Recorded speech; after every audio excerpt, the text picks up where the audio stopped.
देख रहे हैं मरुधर बुलेटिन। पूनिया बोले कांग्रेस को खींचकर सिंहासन से उतारने का समय आ गया है।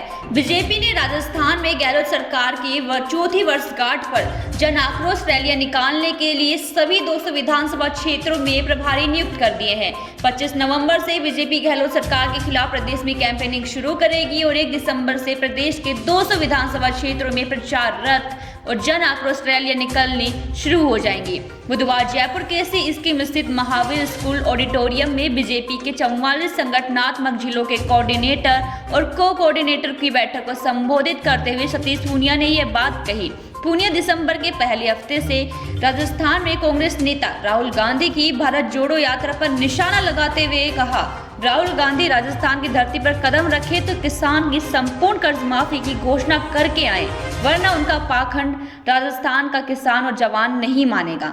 इसके साथ ही सतीश पूनिया ने कहा, राहुल गांधी ने पिछले विधानसभा चुनाव के प्रचार अभियान के दौरान जनसभा में कहा था कि मैं 1 से 10 तक की गिनती गिनूंगा और किसानों का कर्जा पूरा माफ हो जाएगा। एक बार तो मुझे भी भ्रम हो गया था, मेरे छोटे भाई इसी बात से तंग है कि पूरा ही कर्जा माफ कर देगा तो उसे भी आसानी हो जाएगी कि मैं तो उसी की आरती उतारने लग जाऊंगा।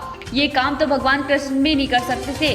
राजस्थान के 60 लाख किसान 1,30,000 करोड़ के कर्जे की माफी का आज भी इंतजार करते हैं। राहुल गांधी राजस्थान की धरती पर अगर कदम रखे तो ये घोषणा पूरी करके आए तो मानेंगे कि उनकी बात में और जुबान में सच्चाई है, वरना इस पाखंड की कितनी ही याचना कर ले राजस्थान का किसान और जवान नहीं मानेगा। मुझे पता लगा 2018 विधानसभा चुनाव से पहले राहुल गांधी की अलवर के मालाखेड़ा में एक सभा हुई थी। राहुल गांधी ने मालाखेड़ा में भाषण किया जिसमें रोचक वाकया हुआ।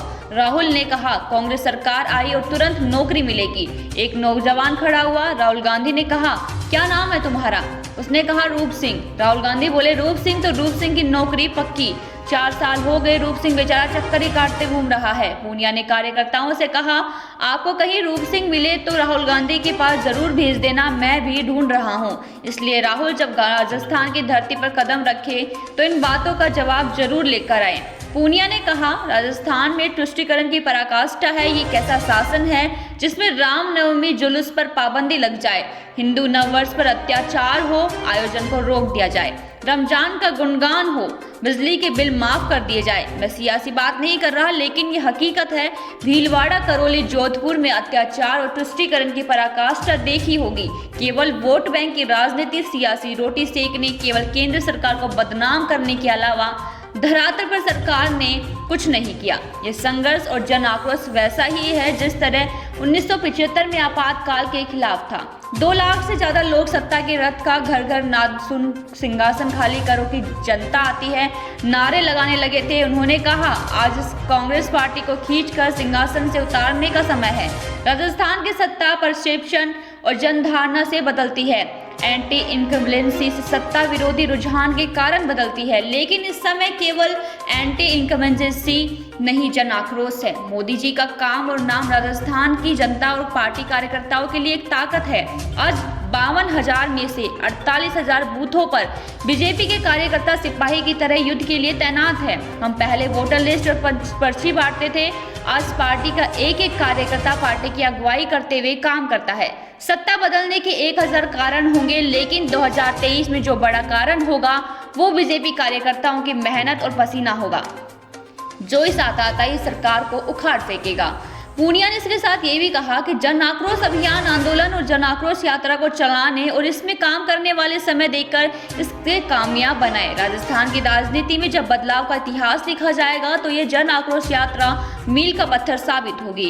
अब सब लोगों का इतिहास के सुनहरे अक्षरों में नाम लिखा जाएगा। जन आक्रोश से सत्ता के बदलाव को पूरा देश देखेगा।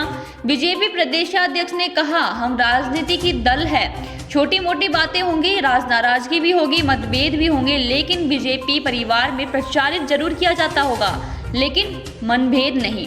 मतभेद दूर कर लिए जाते हैं, मनभेद दूर नहीं होते हैं। हम सब एक जाजम पर बैठकर बीजेपी के 2 रंगे झंडे और कमल के फूल के लिए समर्पित होते हुए काम करेंगे। छोटी मोटी बातें आएंगी, यात्रा आएंगी, तो कौन यात्रा में भाषण देगा, कौन यात्रा को चलाएगा, किसका नाम होगा।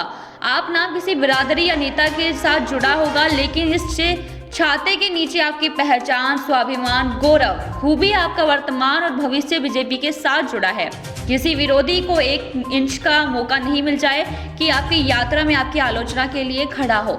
मैं इस परिवार में उम्र में बहुत कम हूँ, लेकिन मुखिया के रूप में आपसे अपील करूंगा कि छोटी मोटी बात हो जाए और उससे स्तर पर उसे ठीक कर लिया जाएगा। मुझे खुशी होगी कि 200 विधानसभा क्षेत्रों में ये जन आक्रोश यात्रा राजस्थान नहीं, हिंदुस्तान में राजनीतिक बदलाव की क्रांति का अध्याय लिखेगी। खास खबरों को जानने के लिए देखते रहिए मरुधर बुलेटिन। तब तक के लिए नमस्कार।